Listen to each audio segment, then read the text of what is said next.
Good morning mga ka-juju, o diba? Meron na tayong call sign. Kaya share lang na share ang aking videos para lalong dumami ang nakakapanood ng video ko mga ka-juju. Credits sa kaibigan natin na kaisip ng ating call sign.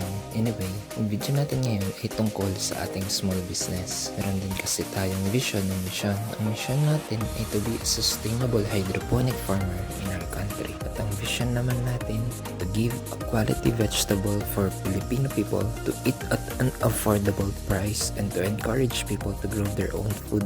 O diba? English yun, pero di ko lang alam kung tama grammar. Hehehe. Ang pangarap kasi natin sa totoo lang is to have financial freedom. At ito ang aking naisip na paraan para maumpisahan ko ang aking pangarap. Ang pangarap kasi natin sa totoo lang is to have a financial freedom. At ito ang aking naisip na paraan para maumpisahan ko ang aking pangarap. Lahat naman ng ito para sa pamilya natin, para guminhawa. Hindi lang ang buhay ko, kundi pati na rin ang pamilya ko. Okay mga ka-juju, like, follow, and share mga ka-juju. Salamat!